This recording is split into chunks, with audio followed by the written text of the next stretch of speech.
ये वक्त है आप सभी के पसंदीदा कार्यक्रम दंगल का।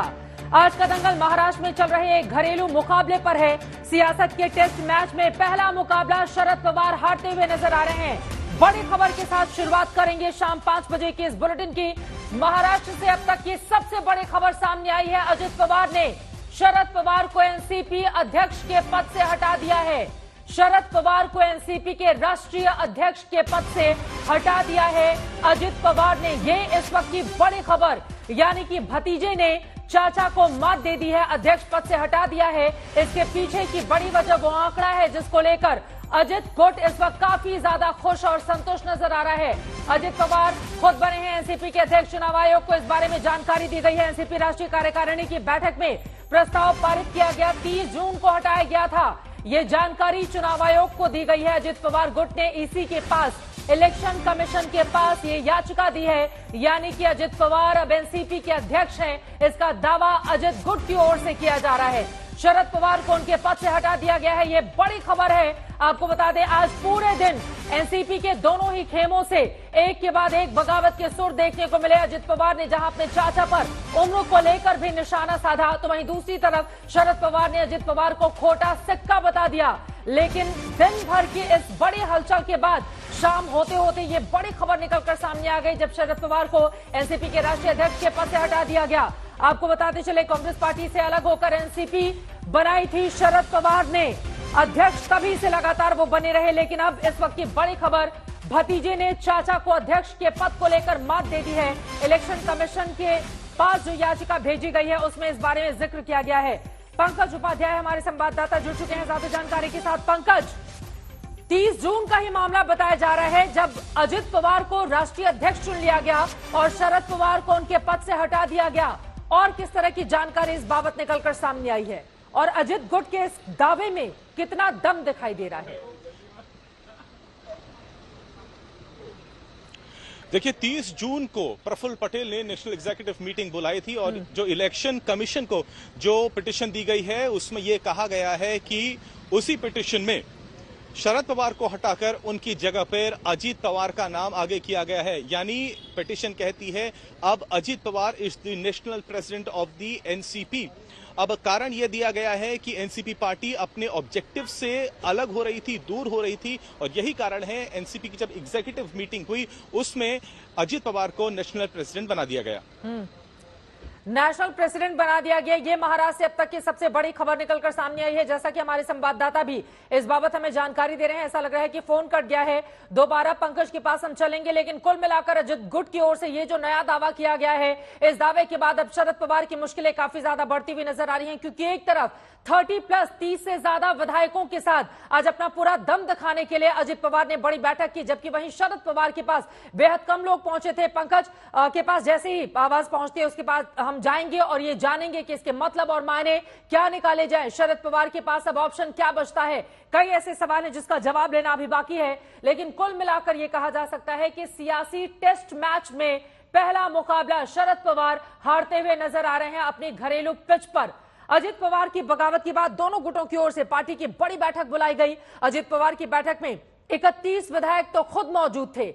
अजित गुट की ओर से दावा किया गया है कि उनके पास 42 विधायकों के हलफनामे हैं, जबकि शरद पवार के गुट में 14 विधायक पहुंचे थे। बाकी के 8 विधायक किसी भी खेमे में अब तक नजर नहीं आए हैं। इस बीच अपने अपने गुट के नेताओं को संबोधित करते हुए अजित पवार से लेकर सुप्रिया सुले, शरद पवार ने खुद को सही ठहराने की, बताने की कोशिश की।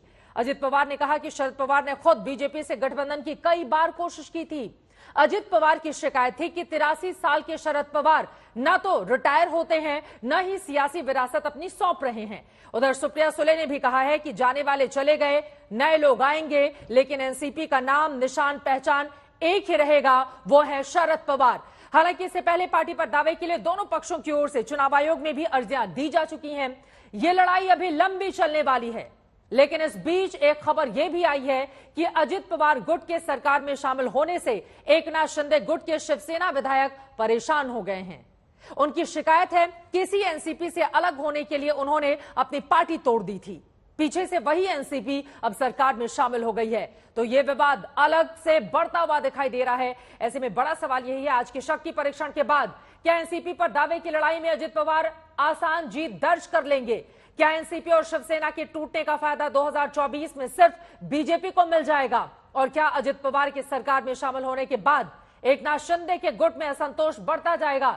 इन तमाम सवालों पर आज के दंगल में बड़ी चर्चा करेंगे, लेकिन उसके पहले हमारी ये रिपोर्ट देखिए।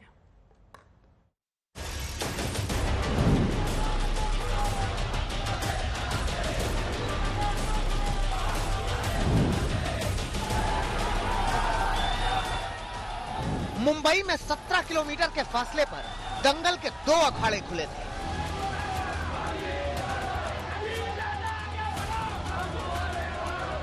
एक तरफ भतीजा अजीत पवार करीब 3 दर्जन विधायकों के साथ दम भर रहे थे, दूसरी तरफ शरद पवार 1/4 विधायकों के साथ पार्टी पर पकड़ के लिए संघर्ष करते दिख रहे थे।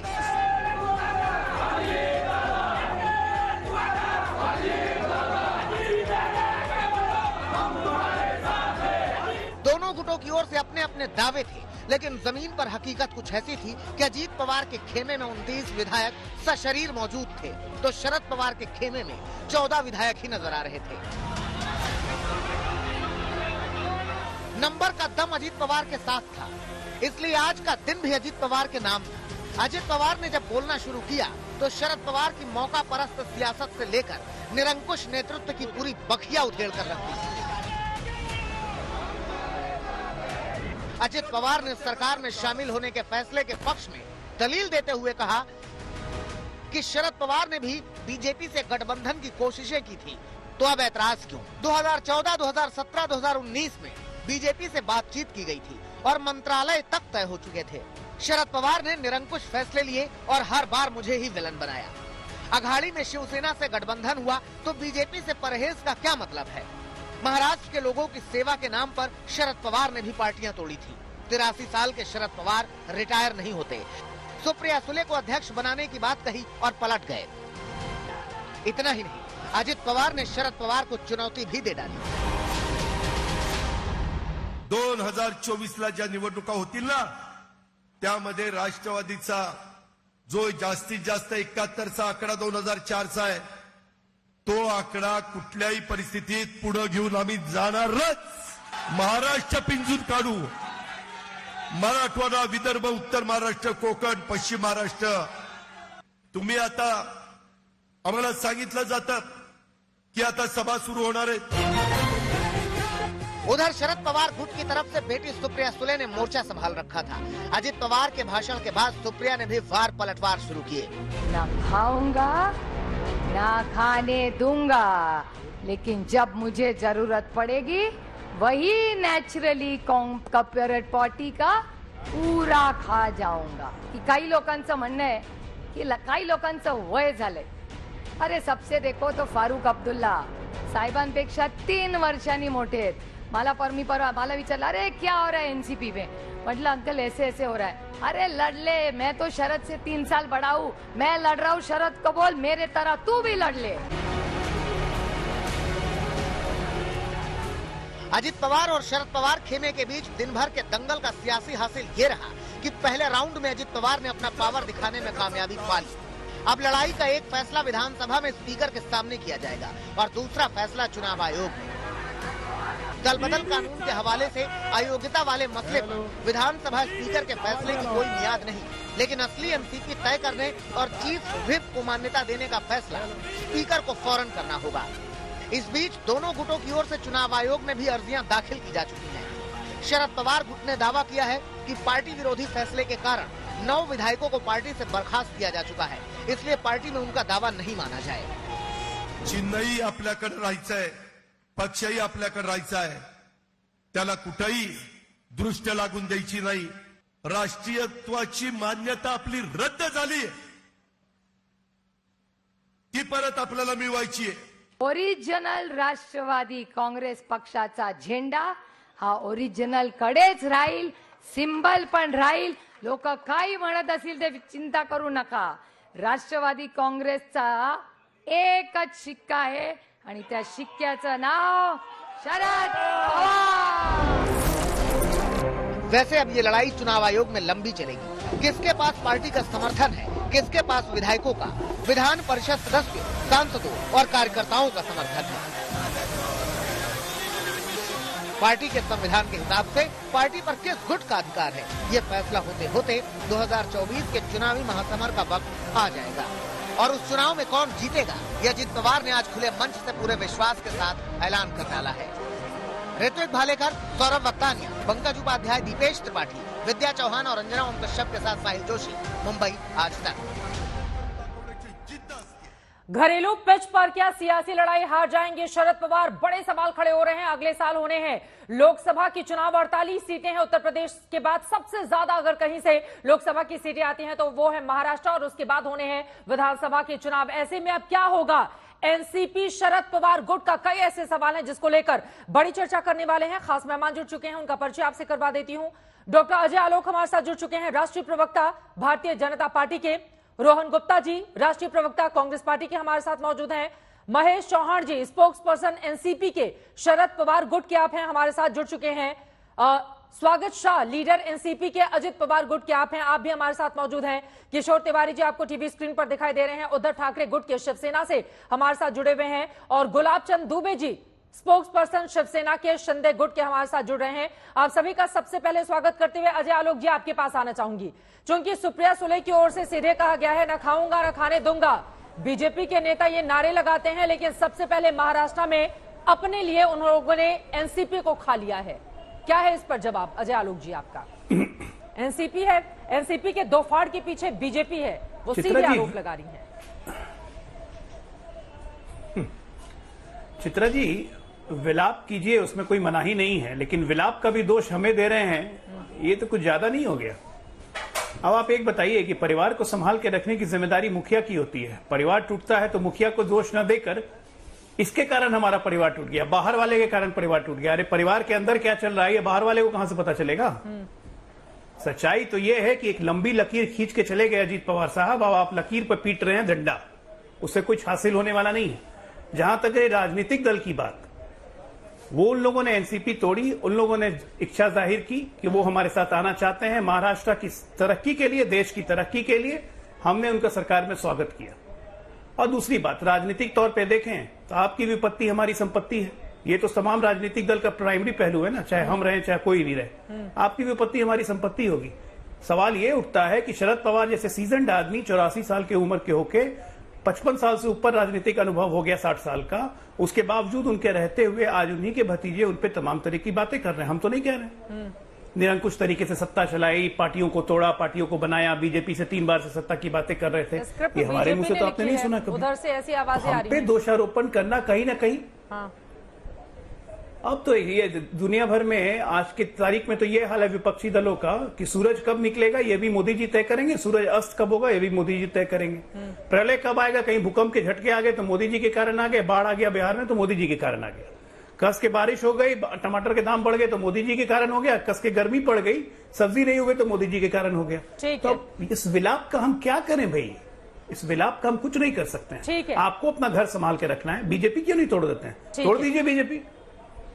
बाकी मेहमानों के पास मैं जाऊंगी, लेकिन रोहन गुप्ता जी की जल्दी से एक टिप्पणी में ले लेती हूं। उन्होंने तो बहुत बड़ी बात कह दी अजय आलोक ने कि आपकी जो विपत्ति है उनके लिए संपत्ति है। अपने कुनबे को आप संभाल कर नहीं रख पाए तो दूसरों पर और बीजेपी को कटघरे में खड़ा करने का क्या मतलब है? रोहन गुप्ता जी। देखिए, हर भ्रष्टाचारी आपकी संपत्ति और जनता को इससे आपत्ति है। इन्होंने कहा मोदी जी पावरफुल, मैं मानता हूं पावरफुल है। 4 दिन पहले जिस मोदी जी ने 70,000 करोड़ के भ्रष्टाचार की बात की, उन्हीं की पार्टी के वॉशिंग मशीन में 4 दिन में 70,000 करोड़ का भ्रष्टाचार साफ कर दिया। अजीत पवार क्लीन हो गए। मुझे लगता है Guinness book of world record में नाम होना चाहिए और हमको ही प्रस्तावित करना चाहिए। देखिए अंजना जी, चित्रा जी, जिस प्रकार से आज भ्रष्टाचार का खेल भाजपा ने कर रखा है पूरे देश की जनता देख रही है। आज एक विचारधारा की लड़ाई होती है 2 पार्टियों के बीच में। आज भाजपा ने क्या किया है? जब दिया फड़फड़ाता क्यों है ज्यादा? जब बूझने वाला होता है दिया फड़फड़ाता है। अगर भाजपा को अपने काम पे भरोसा होता तो 4 दिन पहले प्रधानमंत्री जी के मुंह से निकली हुई चीजों को ये लोग अपने ऊपर नहीं लेते। आज ये लोग भ्रष्टाचार की और परिवारवाद की बात करते हैं। वही अजीत पवार दोनों चीज के सिंबल हैं और यही अजीत पवार में भ्रष्टाचार के मामले में और परिवारवाद के मामले पे भाजपा ने हमेशा वार किया है। आज उनको उप मुख्यमंत्री बना दिया तो भाजपा की बात पे भरोसा कौन करेगा? और छूटी हुई सरकार को लूटी हुई सरकार, कर्नाटक आप देखे, महाराष्ट्र देखे, मध्य प्रदेश देखे, उन्होंने जनादेश का अपमान किया है। और मैं एक ही चीज कहना चाहूंगा, बहुत हुआ जनादेश का अपमान। अब जनता जो है आपके अभिमान को चूर चूर करने वाली है। ठीक है। चूर चूर होगा आपका अभिमान। जनता देख रही है आज कर्नाटक में क्या हुआ, वहां पे उन्होंने सरकार को लूटा। आज जनता जनादेश दिया, इतना बड़ा जनादेश दिया कि भाजपा ऑपरेशन कमल रात को भी सोच नहीं सकती। यही हर राज्य में होने वाला है, मध्य प्रदेश में भी होगा, महाराष्ट्र में भी होगा। जो आरोप आपने लगाए हैं बीजेपी के नेता उसका जवाब देंगे, लेकिन ठीक है, अभिमान इतना जो बड़ी बातें आपकी ओर से कही गई हैं, इसी का जिक्र आज शरद पवार की ओर से भी किया गया। शरद पवार को एनसीपी के अध्यक्ष के पद से अजित गुट ने हटा दिया है, यह खबर भी अभी अभी निकलकर सामने आई है। लेकिन आज अपने भाषण में शरद पवार की ओर से कैसे अजित पवार पर निशाना साधा गया, सुन लेते हैं, उसके बाद चर्चा में आगे बढ़ेंगे। आज जर आमच्या काही विषयांचं एक वेगळं काही बैठक झाली, मेळावा झाला, त्या सगळ्याच्या पाठीमागचे फोटो बघितले. त्या फोटो सगळ्यात मोठा फोटो होता माझा.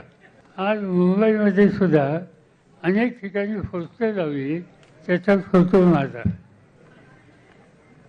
त्यांना माहिती आहे की आपलं नाणं चालणार नाही, त्यामुळे जे नाणं चालेल ते चालणारं नाणं घेतलं पाहिजे. कारण त्यांचं नाणं खरं नाही, खंडपणा वाजत नाही, हे नाही लोक ओळखतील. त्यामुळे नको की अडचण लावून टाकायच्या ठिकाणी फोटो दाखवा पाहिजे. यापेक्षा आमचा ही घड्याळाची खून आमची आहे. ठीक आहे, तुम्ही म्हणू शकता की निवडणूक आयोगानं घड्याळाची खून कुणाला दिली हे सगळ्या देशाला माहिती. आणि मी तुमच्यासाठी सांगतो, खून कुठं जाणार नाही ही गोष्ट खरी आहे, पण खून हे देशाचं राजकारण करत नाही. त्यामुळे कोणी सांगत असेल की चिन्ह आम्ही घेऊन जाऊ, चिन्ह जाणार नाही, जाऊन देणार नाही. निशान कहीं नहीं जाएगा और हम जाने नहीं देंगे। स्वागता शाह जी, सीधे आपके पास आते हुए आपने सुन लिया शरद पवार जी की ओर से किस तरह से निशाना साधा गया। अजित पवार खोटा सिक्का हैं, बोल रहे हैं शरद पवार। मैम, आपको लगा अजित पवार जी खोटा सिक्का है? हमने तो शक्ति प्रदर्शन कर दिया, हमने दिखा दिया हमारी ताकत। Action speak louder than words बोलते हैं ना, जो एक्शन में करके दिखाते हैं उन्हीं की बात की जाती है। आज आपने हमारा शक्ति प्रदर्शन देख लिया। सबसे ज्यादा विधायक किसकी सभा में आए थे? सबसे ज्यादा जनता कहाँ आई थी? सबसे ज्यादा युवक कहाँ थे? जल्लोष कहाँ दिखाया दिया आपको? आपके जो भगवान हैं शरद पवार, जिसको हर एक एनसीपी का दोनों गुट का नेता बताने पर तुला हुआ है, तो अब उनकी ओर से ये बातें कही गई हैं तो हमारे मानने नहीं मानने की बात तो अलग हो जाती है ना। उनकी बातों पर आप टिप्पणी कीजिए। शरद पवार अगर ऐसा बोल रहे हैं हमारे तो भगवान उसके है, क्या हमारे मायने आइडियल है। लेकिन देखिए मैम, शरद पवार जी हमारे भगवान है, हमारे आइडियल है, लेकिन उन्होंने तो बोला था ना पिछली बार, जहां तक मुझे याद है हमारे साथ जो सर जुड़े हुए हैं उन्होंने ही बताया था और मुझे याद दिलाया था कि शरद पवार जी ने बोला था कि टाइम आने के बाद भाकरी को पलटाना पड़ता है, घुमाना पड़ता है, चेंजेस लाने पड़ते हैं। Changes are part and parcel of life. तो नई युवा, नए लोग, नई पीढ़ी अभी जुड़ना चाहती है राजनीति में, तो उनको भी मौका मिलना चाहिए। उन्होंने तो अपना शक्ति प्रदर्शन कर दिया। आज उन्होंने अपना शक्ति प्रदर्शन कर दिया है महेश चौहान जी, और कम से कम शक्ति प्रदर्शन में जो भतीजे हैं वो चाचा पर भारी पड़ते हुए नजर आ रहे हैं। देखिए, मैं ऐसे नहीं मानता। मैं आज खुद उधर था, यशवंतराव चौहान प्रतिष्ठान जहां पर हमारी मीटिंग हुई। वो मीटिंग में वो 5 स्टोरीड बिल्डिंग है, पांचों के पांचों स्टोरीज फुल भरे थे, नीचे जगह नहीं थी, ऑडिटोरियम भरा था, सभी हॉल भरे हुए थे। स्वागता शायद उधर नहीं थी, इसके लिए उसको पता नहीं है। मैं उनके बारे में नहीं कहूंगा क्योंकि मैं उधर था नहीं और मैंने टीवी पर उनकी कितनी क्राउड थी देखा नहीं। अभी मैं एक बात अभी आपसे कहना चाहूंगा यहाँ पर, जो मोदी जी की स्लोगन है, ना खाऊंगा ना खाने दूंगा।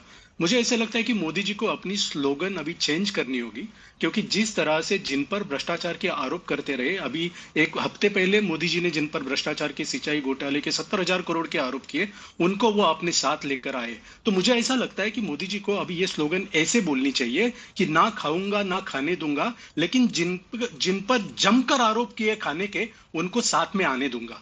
ये स्लोगन अभी वो करे तो उनको ज्यादा शोभा देगी।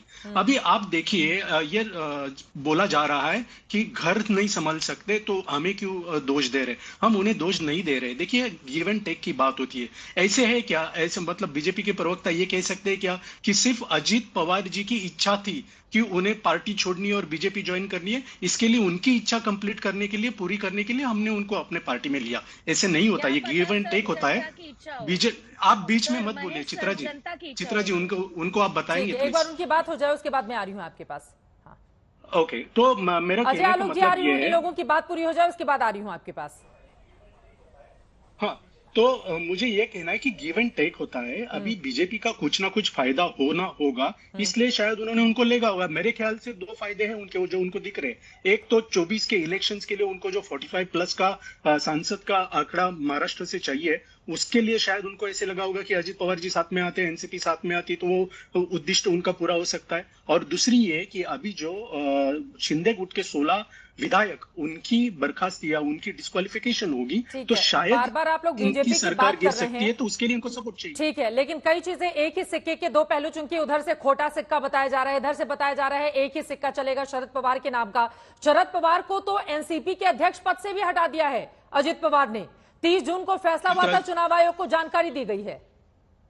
चित्रा जी, दोनों सवालों का मैं जवाब देता हूँ। आपने एकदम सही कहा, ये इन्फॉर्मेशन मुझे भी है, लेकिन इसमें देखिए 2 चीजें। एक जो खोटा सिक्का बताते हैं ना, वो शरद पवार साहब ने इसके लिए कहा, उसके लिए उन्होंने रेफरेंस ये दिया कि जो अजित पवार गुट की आज मीटिंग हुई एमिटी में, वहां पर पीछे सबसे बड़ी फोटो, सबसे बड़ी तस्वीर शरद पवार साहब की लगाई थी। तो शरद पवार साहब ने ये कहा कि अगर वो शरद पवार साहब से नाराज होके उनको ये बोल रहे कि वो अभी 83 ईयर्स ओल्ड हो गए, अभी कितना करोगे, अभी बंद करो, अभी बस करो, इतना करने के बाद उनकी फोटो के बिना अगर उनका काम नहीं चलने वाला है अजित पवार जी का, जाती है ना सर। अरे आप बीच में मत बोलिए ना, आप बीच में मत बोलिए। मैंने आपको नहीं टोका था, आप 2 मिनट रुकिए।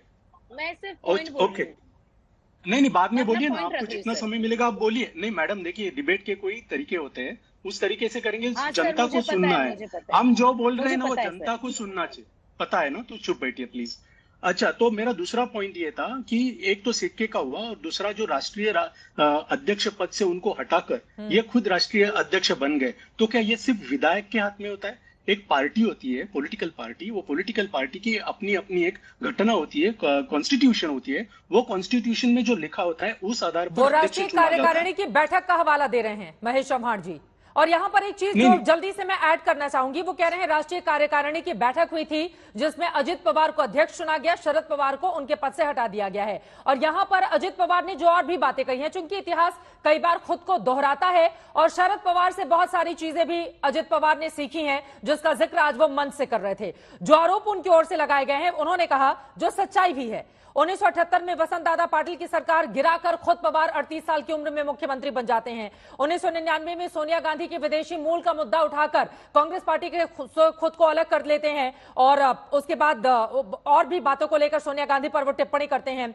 2004 का वो हवाला देते हैं जब एनसीपी के विधायक ज्यादा थे, उसके बावजूद विलासराव देशमुख ने पूछा सीएम कौन होगा, हमने 4 विभाग ज्यादा लेकर केंद्र के मुख्यमंत्री पद कांग्रेस को दे दिया। अगर हमने ऐसा नहीं किया होता तो आज तक एनसीपी की सरकार महाराष्ट्र में चल रही होती। अजित पवार आगे कह रहे हैं 2014 में हमें कहा गया बीजेपी को बाहर से समर्थन करेंगे। शरद पवार ने कहा 2017 में हम बीजेपी सरकार में शामिल होने वाले थे, लेकिन हमने शर्त रख दी कि शिवसेना नहीं रहेगी। बीजेपी की ओर से कहा गया कि चूंकि वो हमारी 25 साल पुरानी सहपाठी है, इसीलिए हम शिवसेना को नहीं छोड़ सकते। ये बातें अजित पवार ने कही हैं। लेकिन 2019 में क्या हुआ, हमने शिवसेना के साथ सरकार बना ली और 2023 में पवार साहब ने कहा 83 साल के हो गया हूं, रिटायर होना चाहता हूं। वो सुप्रिया को अध्यक्ष बनाना चाहते थे, मैंने कहा बना लीजिए। उसके बाद वो फिर यू टर्न ले लेते हैं। तो बहुत सारी चीजें तो अपने चाचा से ही सीख रहे हैं अजित पवार। वो मंच पर आज यही बातें बताते हुए नजर आए। चित्रा जी, एक साथ आपने मुझे 7-8 बातें बताई। मैं कोशिश करता हूं कि मैं सबके जवाब दूं। अगर मैं कहीं भूल जाऊं तो मुझे याद दिलाना प्लीज।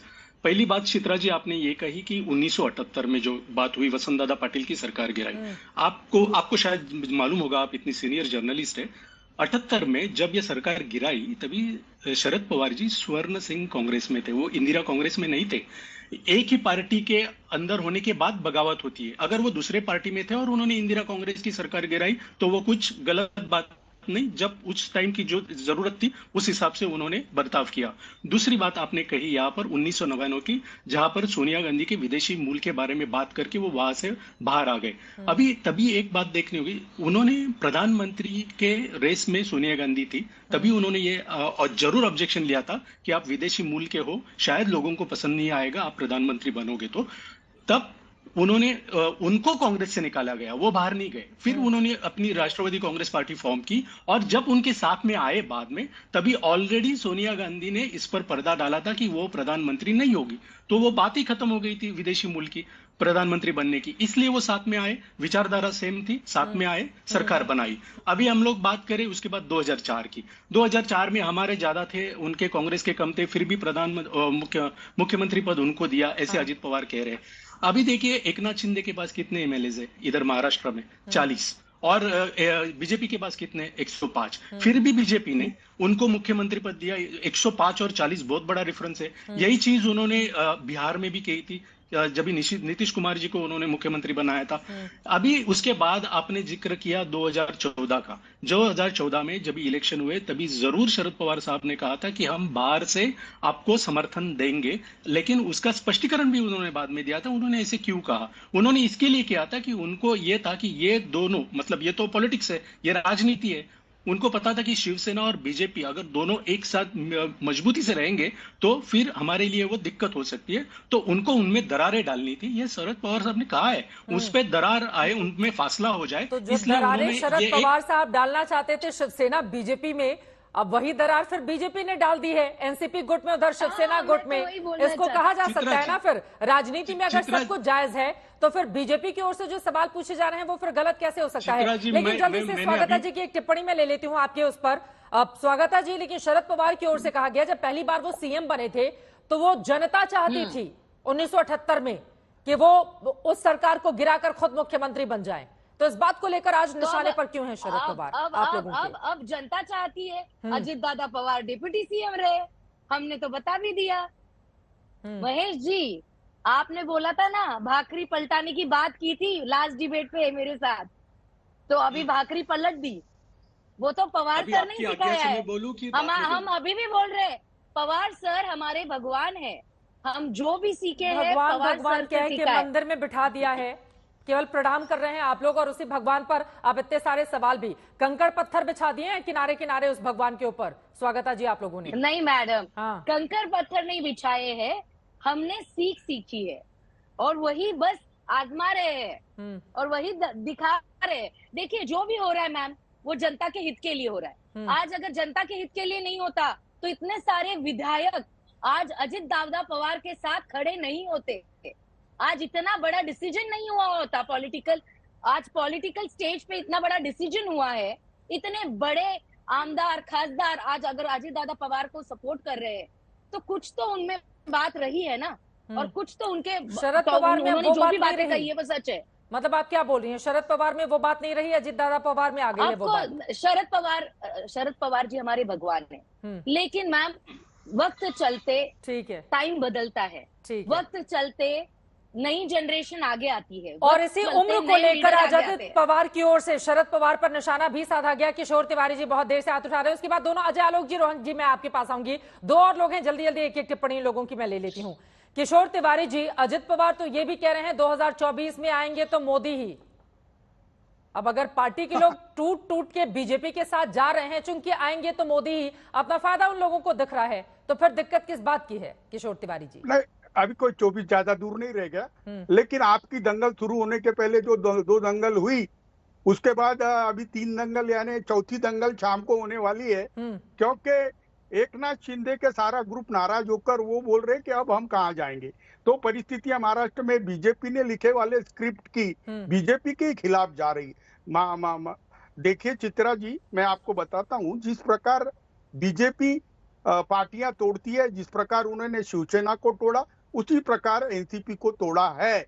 और एनसीपी अभी तो कोई उनको सत्ता में परिवर्तन आने वाला नहीं था और हमारा कुछ बिगड़ा नहीं। हम महाविकास आघाड़ी बोल के इंटैक्ट है और शरद पवार जी हमारे साथ है, उनके साथ 20 विधायक है। अब चुनाव आयोग क्या करेगा, ये करेगा, लेकिन मैं एक बताता हूं तुमको, आते समय में महाराष्ट्र से गुलाब चंद जी इतने नर्वस है, उनका कारण मैं समझता हूं, लेकिन मैं एक बात बता देता हूं कि आते वक्त महाराष्ट्र से बीजेपी को एक भी सांसद मिलना मुश्किल है, क्योंकि जिस तरीके से बीजेपी प्रजातंत्र की हत्या कर रही है, ये बड़ी बड़ी दुर्भाग्यपूर्ण बात है। मैं अभी बता रहा हूं कि आपकी भाषण की भी स्क्रिप्ट शायद अजित पवार को लिखकर बीजेपी ने दी थी, ये दुर्भाग्यपूर्ण है और महाराष्ट्र को पूरा देश देख रहा है। उधर तो जो कुछ होगा आप लोगों का क्या होगा ये बताइए ना। अब उधर तो उनका जो कुनबा है वो बढ़ता हुआ नजर आ रहा है किशोर तिवारी जी, अब आप लोगों का क्या होगा? चुनाव में ज्यादा दिन बाकी नहीं, 250 दिन है लोकसभा के चुनाव में बाकी।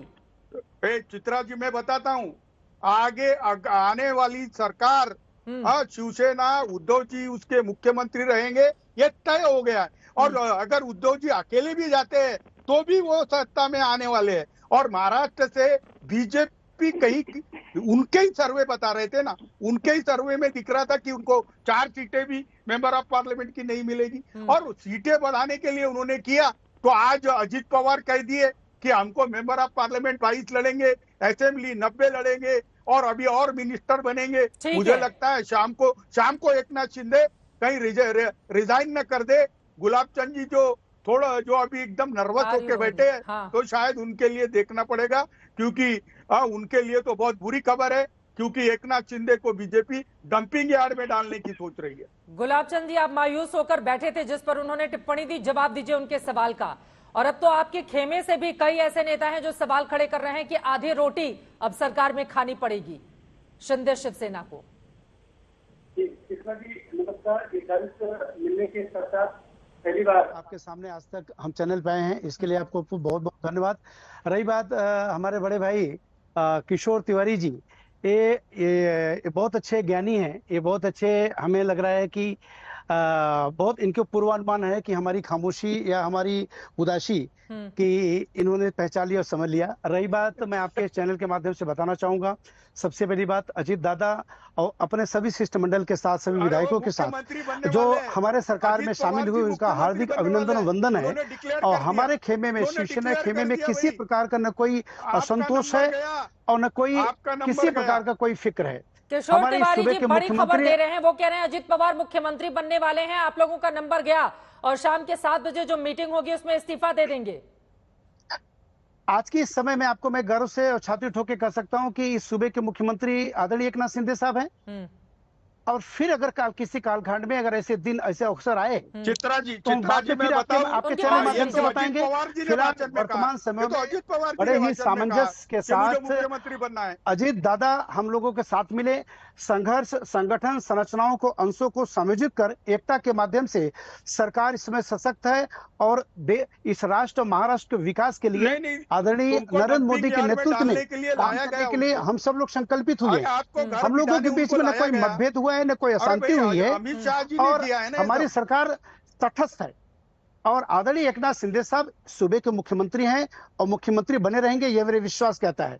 इसलिए कि हमारे शीर्ष नेतृत्व आदरणीय नरेंद्र मोदी जी, भारतीय जनता पार्टी का शीर्ष नेतृत्व महाराष्ट्र में किस राजनीति के कारण लोगों को मात्र कैश लगाना है। चित्रा जी, सच अगर पूछा जाए तो राष्ट्र और महाराष्ट्र के विकास के लिए हम अपने अजीत पवार दादा साहब पवार को साथ में लेकर के चलने का हम लोगों ने मन बनाया है। चिंता बढ़ी हुई है तभी तो मीटिंग होने वाली है ना सर, अब से 1.5 घंटे के बाद। गुलाब चंद जी जी फिर से रिपीट करें। अभी 7 बजे मीटिंग करने वाले हैं एकनाथ शिंदे और आपकी पार्टी के भीतर से भी आवाज उठ रही है ना कि अब हमारे लिए बचा क्या। जिस एनसीपी से अलग होकर हम लोग यहाँ पर आए परेशान होकर, अब वही एनसीपी के लोग हमारे साथ आ रहे हैं सरकार में।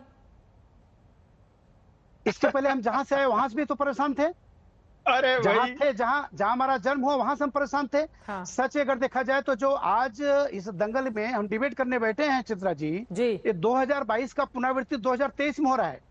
या यूं कर लीजिए कि जो भी इस दल और संगठन के अपने आप को सर्वोपरि समझते थे, जगह बताने के लिए आपको यूज कर लिया। उद्धव ठाकरे साहब की बात कर रहे हैं चीज के लिए। सच तो यह कि परंपरा तोड़ी गई, एक परिपाटी तोड़ी गई। किसी को याद दिलाना चाहूंगा कि वह 17 समय क्यों भूल रहे हो चीज के लिए। हिंदू हृदय सम्राट माननीय बाला साहब ठाकरे, आदरणीय प्रमोद महाजन जी, अटल बिहारी वाजपेयी जी के बीच में एक सामंजस्य तैयार हुआ उन कालखंड में।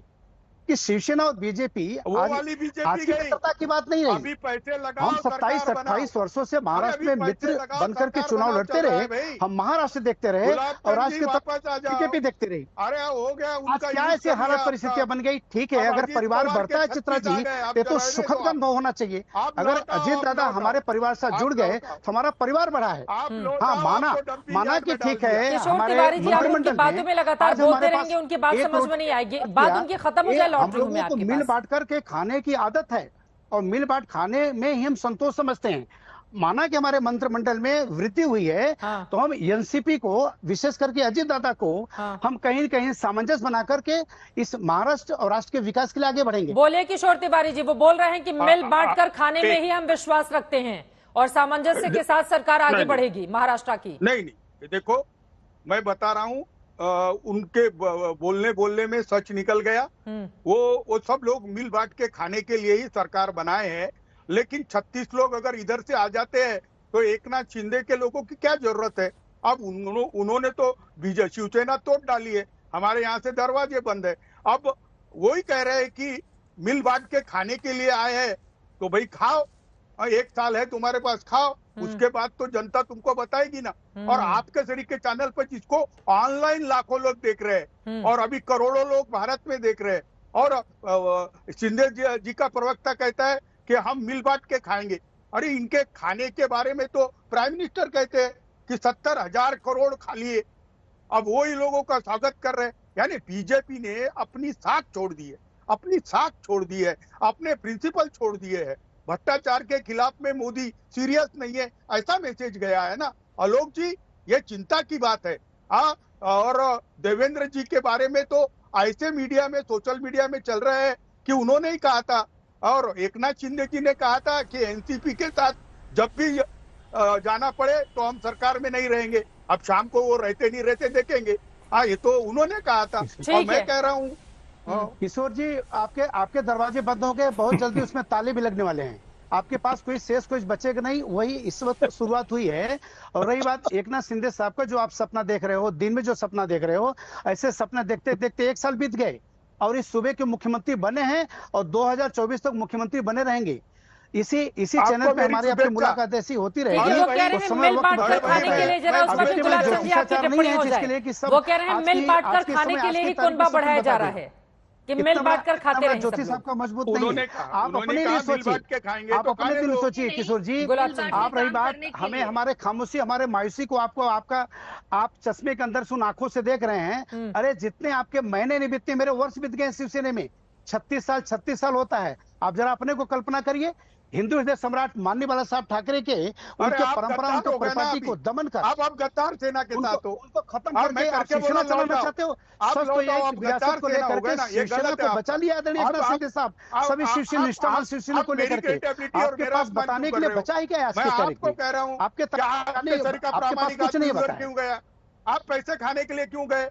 आप कह रहे मैं खाऊंगा और हम मिल बांट के खाएंगे, ऐसा नहीं होता ना। आप नहीं करना चाहिए गुलाब चंद जी। मैं मंत्रिमंडल की, आप खाने की बात देख रहे हैं, हमेशा खाने की बात कर रहे हैं। चीज के लिए आप उस कोविड के महाकाल के समय में खाने पीने की बात, अभी तो जांच का विषय चल रहा है, पता चल जाएगा किसने खाने विश्वास करता है। अरे मैंने एक मंत्रिमंडल की बात किया कि हमारे पास एक रोटी थी, एक रोटी। मेरे कर्मचारी की जो मेरा मंत्रिमंडल है, मंत्रिमंडल जो विकास होना था, उसमें अजीत दादा का हम सभी लोगों ने अपने बड़े शिद्दत से उनका अभिनंदन वंदन किया।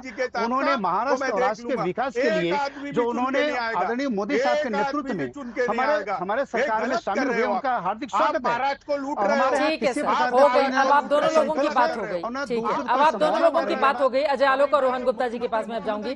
ठीक है सर, आप लोगों की बात हो गई है। ठीक है, रोहन गुप्ता जी आप पहले बोल रहे हैं, अजय आलोक जी उसके बाद मैं आपके पास आती हूँ। रोहन गुप्ता जी, लेकिन ये महाविकास अघाड़ी को लेकर जो 24 में बड़े बड़े सपने आप लोगों की ओर से देखे गए थे, अब वो तो टूट गए ना। अजित पवार के साथ अगर 30 से ज्यादा विधायक हैं, उनके साथ सांसद भी हैं, वो जैसा कि दावा कर रहे हैं, तो फिर अब तो एनसीपी उनके साथ चली गई। और खबर यह भी निकलकर सामने आई है कि राहुल गांधी को प्रोजेक्ट कर दिया गया है नेता, इस वजह से टूट गया रिश्ता। मैं चित्रा जी, राजनीति नंबर से नहीं होती है, भूतकाल के नंबर से नहीं होती है, राजनीति परसेप्शन से होती है, राजनीति आइडियोलॉजी की होती है। आज भाजपा ने अगर प्रधानमंत्री की 4 दिन पुरानी बात को भाजपा ने झुठला दिया, जनता भरोसा क्यों करेगी? और इनकी एक नई योजना चालू है, सर्व भ्रष्टाचारी निर्मूलन योजना SBNY, उसके तहत हर भ्रष्टाचारी को भाजपा आह्वान कर रही है, जुड़िए हमारे साथ, हम करेंगे आपका विकास। इनके लिए कोई आइडियोलॉजी नहीं है, कुछ नहीं है। और मैं आपको कहना चाहूंगा चित्रा जी, आपके स्क्रीन पे देखिए, आज आपकी साइज जो है वो छोटी होती जा रही है। एक दिन भाजपा की जो नीति रही, डिवाइड एंड रूल, भाई भाई को झगड़ाओ, तो हमको जितनी आप साइज देते हैं प्रवक्ता की उतनी साइज हो जाएगी, क्योंकि हर बात हिंदू मुसलमान को झगड़ाओ, भाई भाई को झगड़ाओ। मुझे दुख होता है ये देख के, जो शिवसेना के 2 नेता हमेशा साथ में रहे, आज उनको झगड़वा दिया। एनसीपी के जो 2 नेता बात कर रहे हैं उनको झगड़ा कर रहे हैं। भाजपा पे भरोसा नहीं कर सकते, और ऐसा कोई ठगा नहीं। महाराष्ट्र सुन लीजिए, और उद्धव ठाकरे से झगड़ा करके शिंदे उधर चले गए। 1 साल से ज्यादा का वक्त हो गया। चैनल झगड़ा नहीं करवाता, झगड़ा होता है, हम आकर सवाल पूछते हैं कि क्यों हुआ। नहीं, आपसे बात नहीं कर, मैं ये नहीं बोल रहा हूं जी, मैं आपको नहीं बोल रहा हूं, मैं आपको यही कर रहा हूं, ये भाजपा का आफ्टर इफेक्ट है कि हर जगह झगड़ा करवाते हैं, चैनल झगड़ा नहीं करवाती है। हाँ। और आप देखिए भाजपा की नीति देखिए कि हर जगह पे डिवाइड एंड रूल, ये इनकी राजनीति है। और एक चीज मैं कहना चाहूंगा चित्रा जी, कब तक ये एक मिनट आप बीच में ना बोले, 1 मिनट, सबको झगड़वा दिया और हर भ्रष्टाचारी के आशा की एक किरण जग गई है कि अगर भ्रष्टाचार से बचना है, भाजपा में जुड़ जाओ, वॉशिंग मशीन में चले जाओ। शिंदे जी अभी टेंशन में घूम रहे हैं, उनको व्हाइट कपड़े तो भाजपा ने पहनवा दिए, चकाचक कर दिया व्हाइट कपड़े पहना के। अब वो शिंदे जी को वॉशिंग मशीन से निकाल के अजीत दादा को डाल दिया। शिंदे जी सोच रहे हैं कि भैया भाजपा मेरा क्या करेगी। ऐसा कोई सगा नहीं है जिसको भाजपा ने ठगा नहीं है। क्या ठगा, भाजपा सिर्फ बोलने का फायदा नहीं, और अब उनको मालूम चलेगा इस राजनीति का क्या हो। ठीक है, अजय आलोक जी जवाब चलिए सवालों पर। चलिए, एक बात तो तय हो गया, जैसे रोहन जी कह रहे हैं कि अजीत पवार को ये भ्रष्टाचारी मानते थे, उसके बावजूद भी मुख्यमंत्री बना के अपनी महाविकास अघाड़ी की सरकार में रखा। यहाँ पे किशोर तिवारी बैठे हुए हैं, सरकार बनते ही चौथे दिन इनको क्लीन चिट दी। नहीं, एक मिनट, आप भ्रष्टाचारी कह रहे हैं ना उनको। हम तो आज भी कह रहे हैं कि 70,000 करोड़ का भ्रष्टाचार एनसीपी ने किया। 70,000 करोड़ के तार हम जब बोल रहे हैं, ये बहुत जल्दी आने वाले समय पता चलेगा। बीच में मत बोलिए। ठीक है अजय जी, बोलिए। ये बदतमीजी होती है जो परिवारवादियों के बौखलाहट और झुंझलाहट साफ साफ मुझे दिख रही है। परिवारवादियों की बौखलाहट और झुंझलाहट मुझे साफ साफ दिख रही है। और एक बात बताऊं आपको चित्रा जी, परिवारवाद परिवार में ही खत्म होता है। अगर हम एनसीपी को परिवारवादी कहते थे तो आज इस परिवारवाद को खत्म किया परिवार ने ही। जब सुप्रिया सुले को प्रमोट करके एक 42 साल के एक्सपीरियंस को अजीत दादा पवार को नेग्लेक्ट किया गया। हाँ। आज वो कहते हैं खोटा सिक्का हो गया अजीत पवार। 1982 से राजनीति शुरू की, 91 में पहली बार विधायक बने, शरद पवार ने बनवाया। आज 2023 चल रहा है, 42 साल से शरद पवार को आंखों में मोतियाबिंद हो गया था कि उनको खोटा सिक्का दिखाई नहीं दे रहा था। अभी उनके पवार साहब के महेश शाह जी ने कहा 1978 में वक्त के हिसाब से, जरूरत के हिसाब से जो राजनीतिक फैसले लिए गए। बिल्कुल ऐसा ही होता है साहब, आज भी जरूरत और वक्त के हिसाब से राजनीतिक फैसला अजीत पवार ने लिया है, तो मिर्ची क्यों लग रही है। अब आते हैं किशोर तिवारी जी पे। बड़ा अच्छा लगता है उनको देख के जब वो बोलते हैं, क्योंकि नकली शिवसेना। ठीक है सर, वक्त हमें इतने की इजाजत देता है। आप तमाम मेहमानों का बहुत शुक्रिया हमारे साथ इस चर्चा में शामिल होने के लिए। 2019 में जब से महाराष्ट्र विधानसभा के रिजल्ट सामने आए, उसके बाद अगर हम गौर से देखें तो 4 बार मंत्री पद के डिप्टी सीएम के मुख्यमंत्री की शपथ हो चुकी है। लेकिन इन सब के बीच अगले 1 साल और बाकी है चुनावों में। क्या यही परिस्थिति रहेगी या फिर बदल जाएगी? अजीत पवार की ओर से जो दावा किया जा रहा है, उस दावे में कितना दम है? और शरद पवार वो कौन सी चाल चलेंगे ताकि एनसीपी उनके साथ बनी रहे? इन तमाम सवालों के जवाब लगातार हम तलाशते रहेंगे। इस खबर पर आज तक की नजर बनी रहेगी। इसी के साथ दंगल में अभी के लिए बस इतना ही। देश और दुनिया की तमाम खबरों के लिए आप देखते रहिए आज तक।